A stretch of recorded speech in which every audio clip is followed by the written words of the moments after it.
Hi everyone, welcome back to my channel Gitanjali Storytime in Manipuri. Nasigi agi waina lijido be wari sidi angonda request am toina lakpadagi kuirabani sigi wari se request orokpa ado matang chaba dagi aina wari se lijarage angonda wari request ma'am lae. I'm really like lucky. I am lebak phabane agi mayamna agi wari channel se mayamna pambiba amusung ai haidi thagat piba adagi request ki ma'am lakpa ai am thuna lining ado thuna libase aingonda aina khangdaba wari waragadi ai sikitang magi background adagidi wari sikara maina thokimno na thijan khosan ba tawba khopada matam khara changi ado aigi hana sequence ta wari do lekhibagi wari se aina marakta hapsan ba yadabagi amuk wari se amuk thijan ba tawbada matam yam changbadagi ai se mayam na request or ko wari sing do khut liba ngamjade mayam na waro bigano asigi burari gi jisu pura page ama ni ahum mari manga taruk page taruk hadi almost taret ne aina si page ithoga lairi se aduna wari se aina libagi kantong matam sida hekta ngam haude do mayam na request adum tawbiro ai isalaga thamjai ai no tawra thamjai aina matang charaga aina wari se khangama aina yare liba yare harakanda ai wari se ithokjarani doga mayam da wari se dum pujarake ado hancha kisigi wari sidi aina liri sidi mayam na su hena khangbiramani India da am famous oigibani asi the Burari murder case hena zu khangnabani the house of secret magi cinema gi documentary zu Netflix ta laibani the house of secret hena mayam na hena yingninga su da check out to biba yani aduga cinema su thokpani akri sachana tamana bhatia haibra moi manupi ma actress am laibda mana kumba cinema su thokpani mayam na mo hena yingninga de adodi wari sai haujara asigi family se Chanduwat family hana mayam na su khangnai aduga bhatia family hana su khangnai bhatia sai sina magi sigi Chanduwat sigi mapa hai tarene mogi main mogi mapa se Bhopal Singh Chanduwat kawe ada masina magi nupi Narayani Devi hai se asi bhatia ni Narayani bhatia kawrami mangon mogi mayum sida mana yawung ilaga leikhi Bhopal se yawung in badagi moi macha sing do khangde moi ani moi gi deal karino macha sing do na bhatia gi maming sing moi gi surname sing loina lobadagi moi se moi Delhi moi na leiba juzik leiba phamsida bhatia family na su khangnei aseng badi moi Chanduwat family ai Chanduwat haina dum haijara gi moi family maming se Chanduwat ki family se for generations moi je Haryana da leiraga kano low udana injang na pi thadana khotana tawraga leibani Haryana gi mafam amada aluga masna ma ki paisa mayam ton bagi mas debt ta leiba laibadagi mana mai mapo masai mai gi property sing low sing mem se yon thoga 1988-89 gi sida mana low se yon thomaga Delhi da shift torok toine mana Delhi gi Sant Nagar Burari hariba area all Delhi sigi area sida properties leiraga mana dagi leiraga mathang adum haitarane magi over 10 years ki manung sida magi family le horiba hambadadi bura kanosne Bhopal sine Narayani mai nupisne do mai masanupa atung basiga hana laaga hana seta long tawdana khotana lam leidena moin mayum makai leiba yare harakanda over 10 years da mai macha jing mai macha gi nupi family jing pumla makhonga ga laaga by 2007 dadi there were 12 Chanduwat saitarene 12 family member yumgi makha di yumamagi makha da leidoini uzigi kano se da Chanduwat ki family je moi trying to suraga leire ada leibada moi aseng badi grocery store ma grocery store kam plywood store gumma ma hanga ga leiraga moi business yam thina kano chakhotle paisa nungsa yamna phangba yamna phaba business oibadagi moi china yam haraure moi family da amna kuina leibedo aseng badi kano se Bhopal je macha manga poe nupa ahum nupi ani poe do my family by 2007 dadi macha nupa amaduna kota da thabak tawra dum legi hai aduga am sanupi ama mayum pani pata mayum palaga leiraga masina masu mangaga macha nupa ani Bhuvneshana hanamga Lalit hana amaga aduga moigi khwaidagi aduga ningon ama lukhrabi ama hala aga leiba Prativa na amoi siga honga aga moi mayum sida pulab lai doini moi trying thoi mai pratibha gi macha nupi amane Bhubanesh ki macha ahum amane Lalit ki macha moi mai madi nu pulab kano mach khaitare masu manga moi ji mom da lai doini ado moi family se mina yamna respect to ba yamna harau nungai na laiba family su oi aduga Bhopal jina yamna friendly oi dana mabuk chen yam chawdana mingon da yam helpful oi bagi moi gi neighborhood ka mana fur khoi gi mapa magi figure haitare ne adu lo bagi mayam na ma se daddy ji na lo ga moi se khangnai ba aduga mama Narayani si su yamna phaba mingon hek lak pa je thabak suram je cha thakira khot kira kai moi imung si mina yamna light tin zo yamna ningba ana mi mating si yam to ba thap adugo ma to bodagi mayam sina yam nungsi ba aduga Bhopal gi nupi sina mayam na mamiji har moi dagi local moi hatare ne neighborhood da ma sa khangna doini khangna moi si yam thina nungai na laire mayam na respect to ba dagi di family moi gi business zu yam thina phau ka di ketare da ne koi chakhot pa dagi yam harau nungsina lairaga 2007 da Bhopal je naraga natural coast ma je do laiki ma je si doini si ba matam sida moi neighbor sing jina khali je Bhopal is mana Bhopal se yam thina yamna chawba rule khaidi kanu haitare ne role ama lauraga lai family sida he was very authoritarian aduga haitare ne mana imung je mana loina senaba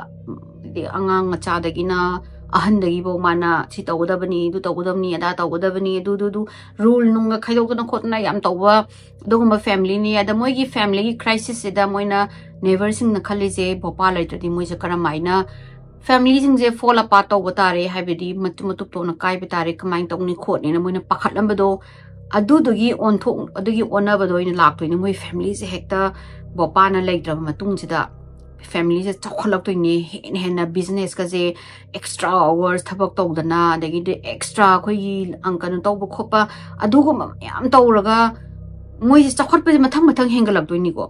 moina paisa je admaina chokholak pa dagi paisa se de earn enough money hetare moina store ani ga hang do ni moi han amakha hangam dagi store ani hangani adagi moi je hen ju masa je phadoi ni moi gi specific moi gi hetare ni diet ka lai doini aduga moi gi diet sing dagi moina chari sinjak mam dagi yu adagi di nisa mayai ka ba nisa hetare ni ganja tobacco kai darda kwa nung adugumba ga chadabi adagi angang jing se hana larik param adagi heno already moi angang sing ju hana loina they were gifted students ai ani laina su yam mai hairaga leiba angang ni du hena larik pa ba helaga hena larik khoi school da performance it phaba adagi dukan da hena mai hana thabak toram adagi hena ga thabak tawdana khotana moi je chakhot pa je hale ado moi hi neighbor sing jina moi hi family da change lai se ui ko uraga su they were impressed hadi hasmaina yung gi ahana ma lai tabase koi gi maitai su haina balai nungai ba piba amasu awa ba nang ba kaina ado moi gi jidi moi gi thajabi da ju daina khalam ba do moina opposite ta hena chakhot pa oi ba dai moi si amna kaitare angang koi teenager ga moi da masu manga sa da teenager ani ma lai ni adu ado hoi ahalaman ga uba ga si makhong ga khoirambi hena maitari amna phaba mina yamna kaitare ni respect yamna high regard to laiba family mo oire hana oiram badagi hen chakhot pa hen oirak toini but there was something sinister going on hadi mayamna loina phai na khanba wani but there's always something that's going behind the curtain hado hadi imung mapan ga manung ga manade do aduni wari se lak toisi July gi tangama 2018 sida asigi numit sida chanduwat ki machanupa atumba se Lalit se si walking he chatle mana chapmina risna mai gi neighborhood Guru Chan Singh ko ba male moi ni je walking he chatpa se numit sida Lalit na sigi walking je nong to miss to na te ko ma je numit se miss to re hadi kaimo masa nungai ti ko te kaim haidena numit ma miss to re ada Guru Chan Singh jina khalami je oi mi bima masa du nungai ta ba hana da gi su Lalit se kitang masa nungai adi khara nungai te to wi kholi ma oiram basu ya na ma khandu e mana walking halak pasida moi gi dukan se pung manga makhai dina taruk puki manung sida exact hange ba moi gi every single day numit se thong je hangam dare Hangdraga magi dukan sida mi khara pochai leibagi ngairaga lepaga leirame line up tawraga leirame aduga Chanduwat families amna punctual oibagi amna matam chana naibagi maming jumo edagi lekai maming leini adu numitida magi dukan ju thong hangamdre adagi mama machanupa kono su laktabadagi kanusna pung tariet ka tarakpa saisida jiki guru chanjina mayum mai masu haide mamau singida mana moi family bom to phone tong ne kai gindu thong hang de je kanu su lak ti khoten to busi moina phone to busida phone je loi switch off lei moi family mana sai moi matu macha sing dam hai mai phone no switch off lei kholi to de guru andu dem ta ai yengu ge na ground floor sida ni ko moi gi je ground floor sida na moi gi dukan wori ni aduga kitang khaina so in paira ka khatlaga first floor sida moi gi mayum se lei doine ada mana sai moi gi je jingana amugana panba thongam le ada mana thong je haina thin ba je thong je mathanda hang le reme adagi guru chanjina kauraga lalit adagi di buvnes na man sanu pa je buvnes ahanu kaura ka khalak pa jida makhon bawam da ta di ma ana kari dawrob jano na ka khalaga moi gi entry gi thong se mana thong jong thillaga mana mami ji adagi di lalit adu ko bus sung atab dagi mana thong je hangtok par yeng ne illu bus thong je hang le rami thong je hang le ramaga guru chan jina thong je chang ba jadi ma de pura hekta arui bi drishya ma ura ma dagi law chen thara ga mana police ta phone to dagi moi dai mi jing jin na kai taurage khotlage taw san police ta phone to yale na ma ji mako ma ji mai gi kanu dagi marun je thok tre ba adagi di da nupa ma moi gi never ma le me ma se chikhalaga ma yeng kan se dadi azu ma chen thara ga mana moi police moi phone to re 100 dial to phone to re phone to raga police ama adugi area adu da hana dum leiba jani leibadagi mana police pung tare makhai side ni ko moi phone to ise police da badai area da police la ramdagi police ama mana phare ma chla ge mana lakpadagi mi maya omsana raga mu yeng lai rame haidi kapna ba launa ba haidi kakhalaga mayam na law lai do kai gi non na lai ma dum kakhalaga yeng ba mi mayam ju lai rame adai dai ka dong nai no na yeng ba gi khop ba gi law khop lai rame dagi mana kai da kai khop ai khon kai tawra ge ta budagi ngasai guru chanjina kano yale du tawri ma thong maram khang da dagi ma sina kakhalaga haidi at least ma kai no ma yale habam di taram ni yeng again no ziki no pa jina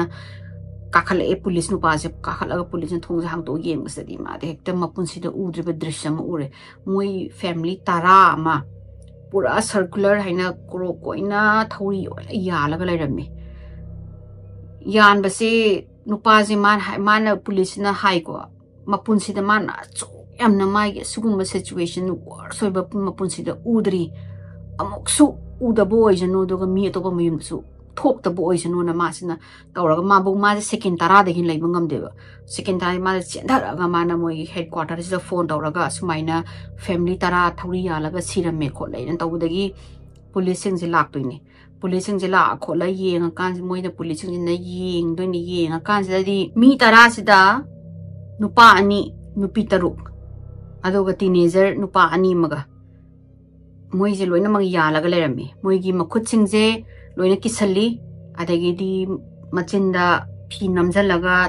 koi kano na tap to salame andi mana kongda kano hapame koi lasing hapsalaga adu maina lerame adagi moi further manung changa kanda jiki narayani devi haije moi mama haitare ne yum jiki mama se aina chepaga leirame maso sire mayu nakanda belt ama taraga leirame adagi ahamadi police sina yeng matam sida murder waibuningi murder se moina kaimbo hai thong do hangtoga forcefully changak pagi leiramde khote do tawde ade moi ji ju mayamna murder ni mohai degi suicide to ahamde moi suicide lam khalam me de mayam se khopa tongna padagi moina CBI kaure CBI tawraga sigi famje phachana mayum je moina check thadi search tawra ji na tawra kan sida diary tarama thoi thengna doini diary tarama thoi sida yawramba pochna case se pura koi kan tawdoni ko haidi viral hogiba case atare ne karamaina kadowno haidu loina mak asigi vai diary sida oina iraga yawraga leram doini ahamba gi bopala sibagi numini ni humni haitare ne marin asigi je da moina पंडित अमा कौरगा मोइगी सेदा पूजा अमा तौवे हाइदि भोपाल की सिगिबगी Moina लाई सोन बाहाइदार अदोगी पूजा तौबसे 2007 मतमसिदानिको सिगी तौबो मतमसिदा Moina लाइगी भजन तौरगा इसै सगा लेरिङाइसिदा ललित सिना इसै से कन्ना कन्ना सकलक्तोइनिको कन्ना सकलक्पदगी मयामसे ललित सिना इसै सलम ललित आइन सनुपा तुंबसे असिजना इसै से कन कन सकलक्पदगी मयाम जिंजिना लोइना मोना सामिसिङ लोइना लेपगा ललित सिदा येंगा लैखरेबा हाइदि मोइ पुरा ngakpai type ta yenga Lalit सिना मखुनजे हाना पेकना सामदगी कन्ना कन्ना कन्ना सकलक्तोइनिको कन्ना कन्ना सकलैङे मोइ फैमिली सिङ जे ngakpa हौरगा मोइ मसिन हाइनारे हाइदि डैडी जी हले माले डैडी जी ला माले डैडी जी हला माले ना मोइ से माइना ngangnर दुनि मोइना करिनो ललित ने सपल nga इजे हाइसना few years earlier को ललित से एक्सीडेंट अमा तौदुनि इंसिडेंट हाइदि एक्सीडेंट गुमा थोपा मंगोंदा अटैक तौवे हाइब्रा कइनो मा तौबदगी प्लाईवुड ना मंगोंदा मकोक थोमगा मासे मोइगी उजिगी वेयर हाउस से मै चाक्तोइने मै चाकपदा मासे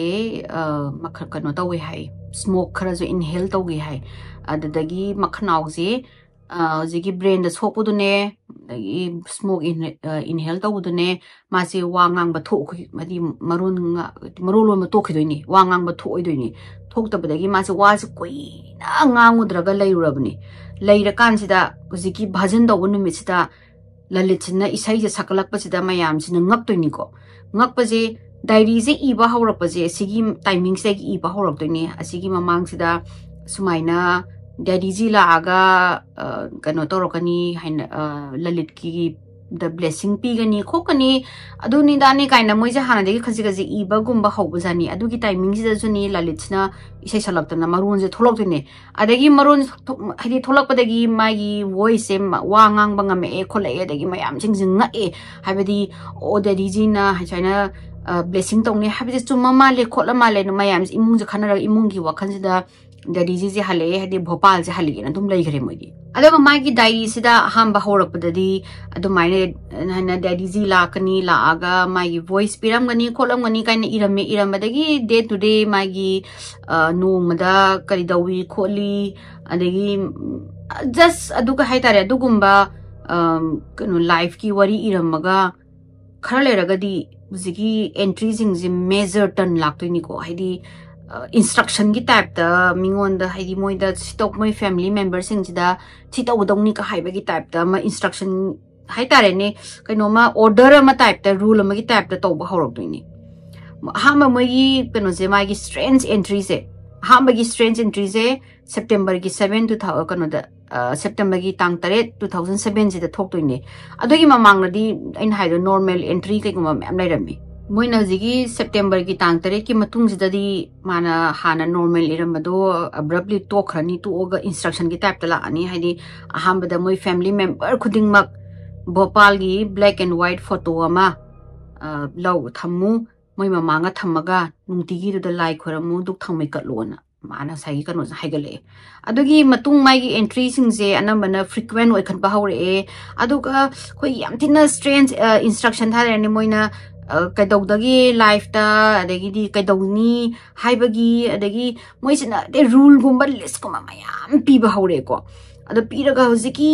इरिबा टोन हाइतारेने ललितनि इरिबा इंस्ट्रक्शन जे माइना इरि से खोइगी मोर एंड मोर अग्रेसिव ओइबा हेलकबा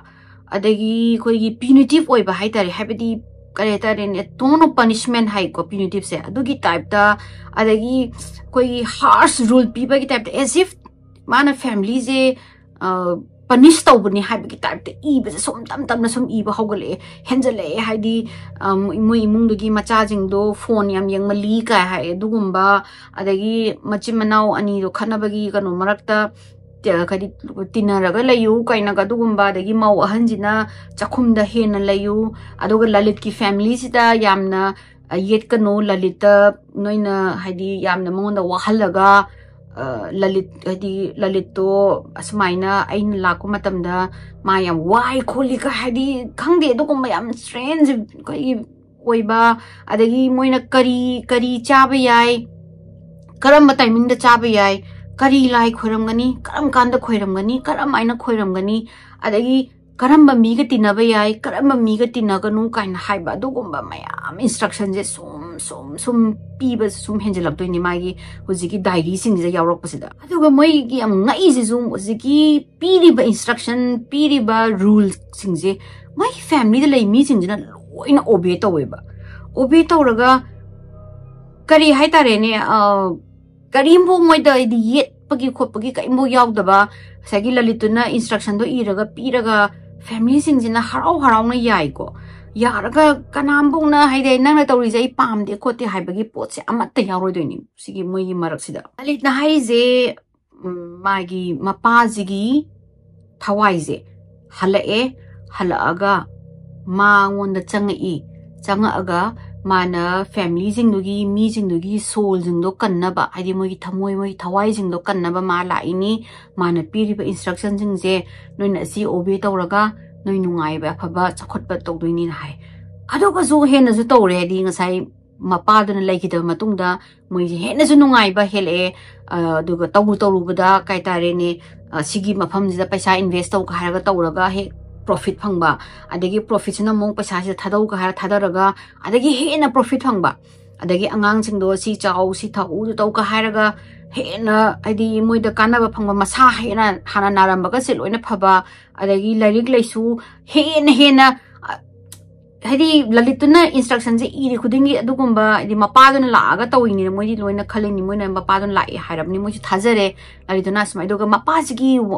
voice as wangangi hai manu lalitna haido maga nature su yamana tawuna mayam je loin thajaraga saigi mogi daddy ji halae halaga mogi imung jida asigumba nunga yai phabasi piri ni na moida dum lauraga dum lai moina kanambo na kaimbo haide family moigi neighbors na moina sumaina tawbase moije uraga chingnei ba haidi lalit ki strange behavior magi weird behavior ado anamuna haidi kono tawrude no mata moigi kaitare ne wa ngangude kaino da moi family they seem perfect everybody was very happy loina mi khuding mak loina ma harawng lei masa ma u loina hena phare hena property bu hena tandana khota nungai na lei mayam moi family jingda moina hanguraga sumoi su harau adi kadi moi mayum da karim bok thokte habagi type ta moina su khumme adu duna adi mayam je never su adi moi su kem khaludre no muta adi maybe hana gi lali to hana khara reserve boy brinna maybe adu mayan to gorangani moi family do chakhale hedu dana koina da koina khuting jelo na ka dawdoi no moi na weird ho moi keno tawrasu kholasu moi gi punsi ne khando lebi moi gi neighbor sing da adagi lari no zo moi family da hai je nungdang khudingi pung mapan sidai da lalit ki body je bhopal jina laaga possess tawdini haidi bhopal gi thawai je changaga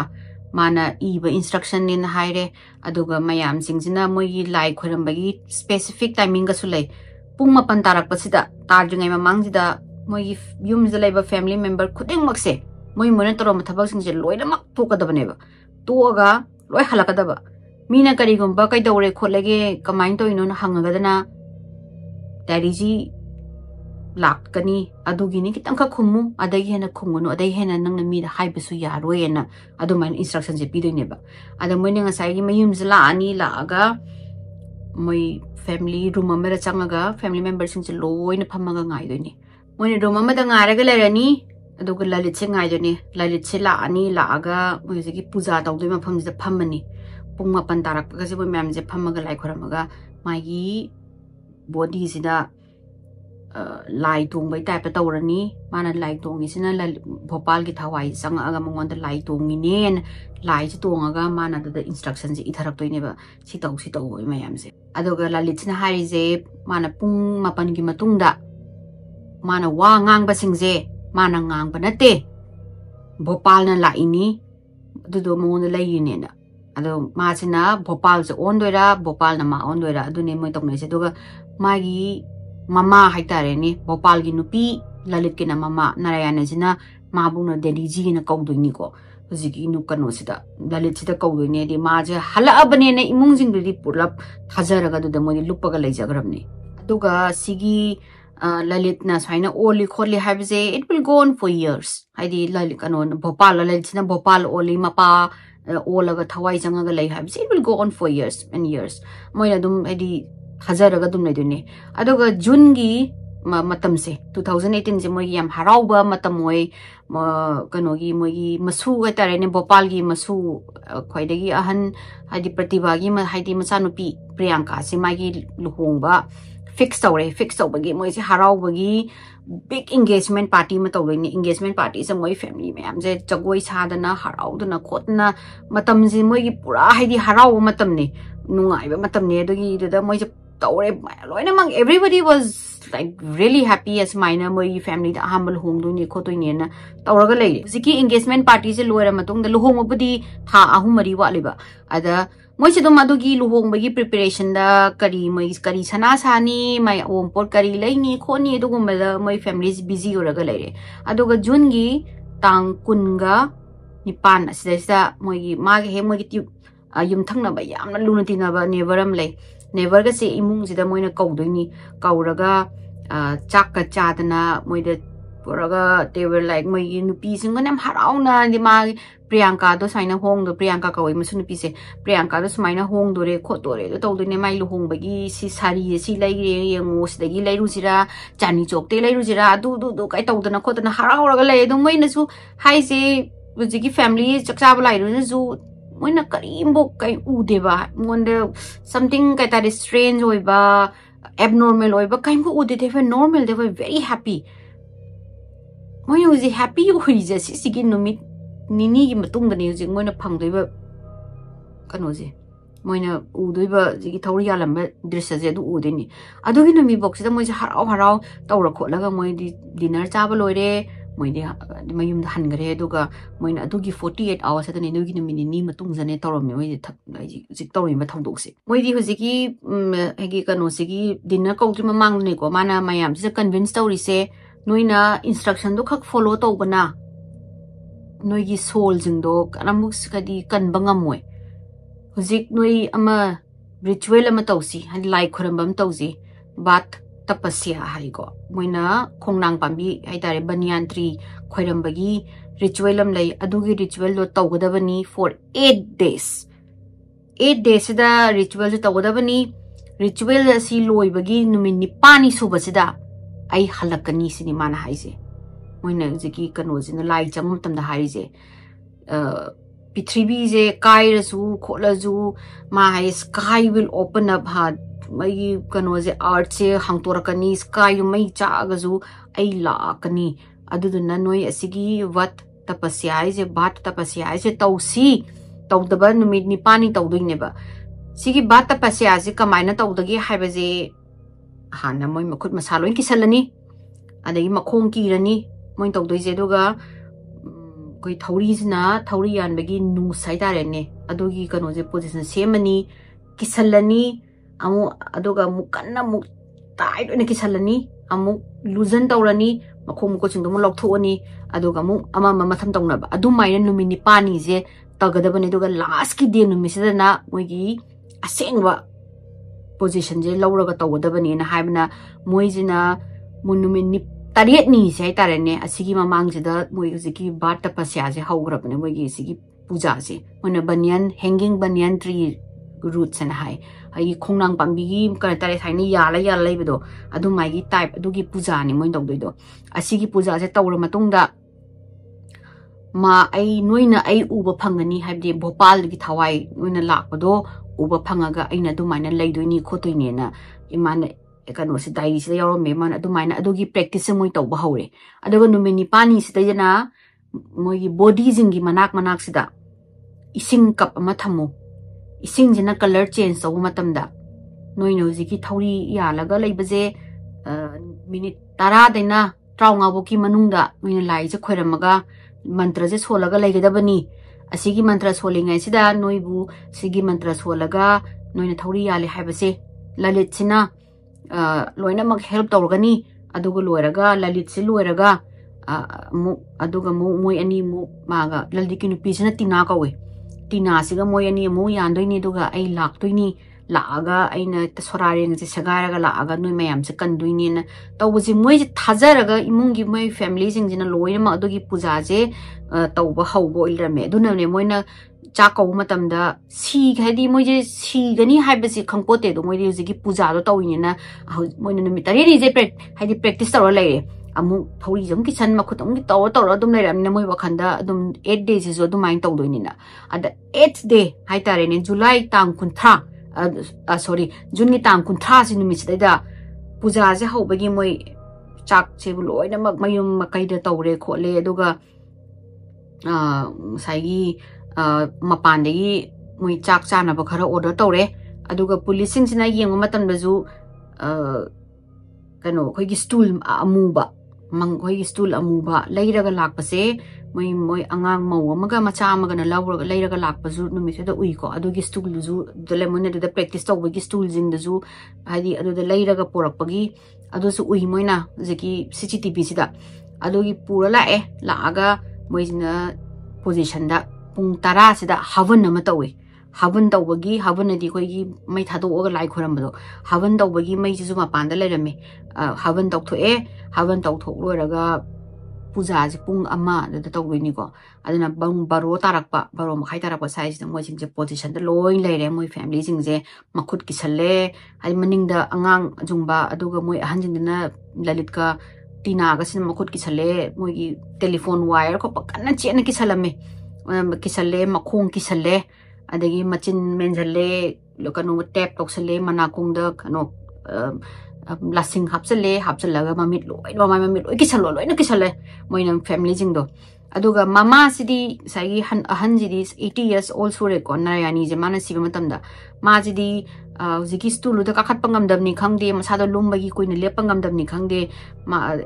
ꯃꯥꯒꯤ ꯕꯦꯗꯔꯨꯝꯗ ꯑꯣꯏꯅ ꯆꯪꯉꯁꯦꯅ ꯂꯂꯤꯠꯀ ꯇꯤꯅꯥꯒꯁꯤꯅ ꯄꯨꯁꯜꯂꯒ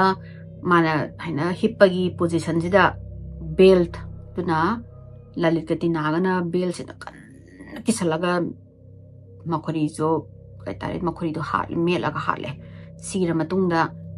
ꯊꯝꯃꯝꯃꯒ ꯃꯃꯥꯏ ꯀꯨꯞꯁꯜ ꯊꯝꯃꯝꯃꯦ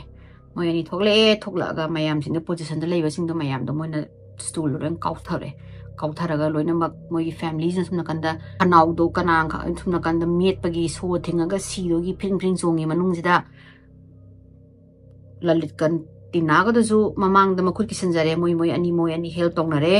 ꯃꯆꯤꯟ ꯃꯃꯥꯏ ꯂꯣꯏ ꯃꯦꯟꯁꯤꯜꯂꯦ ꯑꯗꯨꯒ ꯃꯣꯏꯅ ꯆꯣꯡꯊꯔꯒ ꯃꯣꯏꯁꯤꯗ ꯊꯧꯔꯤ ꯌꯥꯜꯂ ꯃꯣꯏ ꯋꯥꯈꯟꯗ ꯑꯗꯨꯒ ꯃꯤꯅꯤꯠ 10ꯗꯩꯅ 35 ꯃꯅꯨꯡꯁꯤꯗ ꯚꯣꯄꯥꯜꯅ ꯂꯥꯛꯑꯒ ꯀꯟꯗꯣꯏꯅꯤꯅ ꯃꯣꯏꯗꯤ ꯑꯗꯨꯗ ꯈꯜꯂꯒ ꯆꯣꯡꯊꯔꯒ ꯁꯤꯖꯕ ꯑꯣꯏ ꯂꯩꯔꯝꯃꯦ ꯃꯣꯏꯅ ꯁꯤꯒꯅꯤ ꯁꯨꯁꯥꯏꯠ ꯇꯧꯕ ꯅꯠꯂꯝꯗꯦꯕ ꯃꯣꯏ ꯋꯥꯈꯟꯗ ꯚꯣꯄꯥꯜꯗꯨꯅ ꯂꯥꯛꯑꯒ ꯃꯣꯏ ꯀꯟꯒꯅꯤꯅ ꯉꯁꯥꯏ ꯗꯥꯏꯔꯤꯁꯤꯡꯗ ꯏꯔꯝꯃꯤꯕ ꯃꯌꯥꯝꯗꯨꯗ ꯂꯣꯏꯅꯃꯛ ꯌꯥꯎ ꯂꯩꯔꯝꯃꯦ ꯃꯣꯏ ꯐꯦꯃꯤꯂꯤ ꯃꯦꯝꯕꯔꯁꯤꯡꯅꯁꯨ ꯂꯣꯏꯅꯃꯛ ꯊꯥꯖꯔꯒ ꯂꯩꯔꯝꯃꯦ ꯍꯥꯏꯗꯤ ꯃꯣꯏꯅ ꯚꯣꯄꯥꯜꯁꯤꯅ ꯂꯥꯛꯑꯒ ꯀꯟꯒꯅꯤꯅ ꯑꯗꯨꯗꯨꯅ ꯃꯣꯏꯅꯅꯦꯕ ꯊꯣꯡꯒ ꯂꯣꯏꯅꯃꯛ ꯊꯣꯡꯗꯣ ꯍꯥꯡꯇꯣꯛꯑꯒꯗꯤ ꯚꯣꯄꯥꯜꯗꯨꯅ ꯂꯥꯛꯄ ꯃꯇꯝꯗ ꯌꯥꯝ ꯂꯥꯏꯅ ꯆꯪꯉꯒ ꯃꯣꯏꯁꯦ ꯀꯟꯕꯤꯅꯕꯅꯤꯅ ꯃꯣꯏꯅ ꯊꯣꯡꯅꯥꯎ ꯃꯣꯏꯅ ꯉꯁꯥꯏꯒꯤ ꯃꯣꯏꯒꯤ ꯊꯣꯡꯒ ꯂꯣꯏ ꯍꯥꯡꯇꯣꯛꯑ ꯊꯝꯃꯝꯃꯤꯗꯣ ꯚꯣꯄꯥꯜ ꯂꯥꯛꯄꯅꯦꯅ ꯉꯥꯏꯔꯦ ꯑꯗꯣ ꯍꯥꯏꯗꯤ ꯀꯃꯥꯏꯅ ꯂꯥꯛꯀꯅꯤ ꯁꯤꯔꯕ ꯃꯤꯗꯣ ꯀꯃꯥꯏꯅ ꯇꯧꯒꯅꯤ ꯑꯗ ꯃꯌꯥꯝꯅ ꯃꯊꯪ ꯃꯣꯏꯒꯤ ꯏꯟꯚꯦꯁꯇꯤꯒꯦꯁꯟꯒꯤ ꯃꯇꯨꯡ ꯏꯟꯅ ꯄꯨꯂꯤꯁꯀꯤ ꯀꯩꯅꯣ ꯃꯇꯨꯡ ꯏꯟꯅ ꯈꯪꯉꯛꯏꯁꯦ ꯂꯂꯤꯠꯁꯦ ꯁꯥꯏꯀꯣꯁꯤꯁ ꯍꯥꯏꯗꯤ ꯃꯥꯁꯦ ꯃꯦꯟꯇꯦꯜ ꯕ꯭ꯔꯦꯛꯗꯥꯎꯟ ꯁꯥꯏꯀꯣꯁꯤꯁ ꯑꯩꯈꯣꯏꯒꯤ ꯀꯩꯅꯣ ꯇꯧꯋꯦ ꯃꯦꯟꯇꯦꯜ ꯁꯥꯏꯀꯣꯁꯤꯁ ꯑꯃ ꯂꯩꯌꯦꯕ ꯃꯥꯅ ꯉꯁꯥꯏ ꯃꯥꯒꯤ ꯕ꯭ꯔꯦꯟ ꯁꯣꯛꯈꯤꯕꯁꯤꯗ ꯃꯥꯒꯤ ꯕ꯭ꯔꯦꯟꯒꯤ ꯑꯅꯥꯕ ꯑꯃ ꯂꯩꯔꯝꯒꯅꯤ ꯑꯅꯥꯕꯗꯨꯅ ꯃꯥꯅ ꯑꯗꯨꯗꯨꯒꯤ ꯀꯩ ꯍꯥꯏꯇꯥꯔꯦꯅꯦ ꯃꯣꯏꯅ ꯐꯦꯃꯤꯂꯤꯗꯨꯅ ꯅꯥꯔꯤꯁꯦ ꯃꯤ ꯑꯃꯅ ꯅꯥꯔꯒ ꯃꯥꯅ ꯂꯣꯏꯅꯃꯛ ꯃꯌꯥꯝꯁꯦ ꯍꯥꯏꯔꯒ ꯅꯥꯗꯕ ꯃꯤ ꯊꯥꯖꯍꯟꯕꯁꯦ ꯃꯣꯏꯅ ꯍꯥꯏꯗꯣ ꯁꯦꯌꯔড ꯗꯤꯂꯨꯖꯟ ꯍꯥꯏꯀꯣ ꯁꯦꯌꯔড ꯗꯤꯂꯨꯖꯟ ꯅꯥꯕꯗꯨꯅ ꯃꯣꯏꯅ ꯁꯨꯁꯥꯏड ꯇꯧꯕꯅꯦ ꯈꯣꯠꯄꯅꯦꯅ ꯄꯨꯂꯤꯁꯅꯁꯨ ꯑꯦꯛꯖꯥꯃꯤꯅꯦꯁꯟ ꯃꯣꯏꯗ ꯃꯥ ꯁꯨꯁꯥꯏꯗꯅ ꯃꯣꯏꯅ ꯑꯗꯥꯏꯅ ꯍꯥꯏꯔꯒꯁꯨ ꯃꯌꯥꯝꯅ ꯍꯥꯏꯁꯦ ꯁꯨꯁꯥꯏड ꯇꯧꯕ ꯅꯠꯇꯦ ꯃꯣꯏꯗꯤ ꯀꯟꯕꯤꯕ ꯂꯥꯛꯀꯅꯤꯅ ꯈꯟꯖꯔꯒ ꯇꯧꯖꯕꯅꯤ ꯑꯗꯨꯗꯨꯅ ꯃꯔꯗꯔꯅꯤ ꯍꯥꯏꯗꯤ ꯂꯂꯤꯠꯀ ꯃꯥꯏ ꯅꯨꯄꯤꯗꯨꯅ ꯃꯔꯗꯔ ꯇꯧꯕꯅꯤꯅ ꯍꯥꯏ ꯑꯗꯣ ꯍꯥꯏꯗꯤ ꯍꯥꯏꯗꯤ ꯏꯟꯗꯤꯌꯥꯗ ꯀꯔꯤꯗꯤ ꯎꯄꯥꯏ ꯂꯩ ꯃꯣꯏꯅ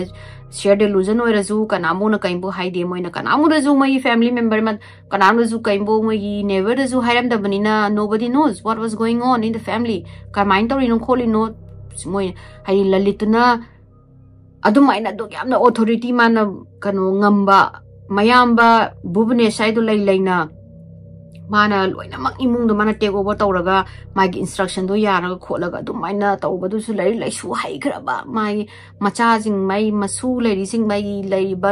ꯑꯉꯥꯡ ꯂꯩꯔꯤꯁꯤꯡꯗꯨꯁꯨ ꯂꯥꯏꯔꯤꯛ ꯂꯥꯏꯁꯨ ꯍꯩꯔꯕ ꯉꯥꯛꯇꯅꯦ 2018ꯒꯤ ꯃꯇꯝꯅꯤ sima tamjida lalituna adu maina adugi pujaro tawji heraga yaraga moina loina mak participate tawramdo mayam ju gunga e ba haide aduki matik lalit aduna magi power do mana hector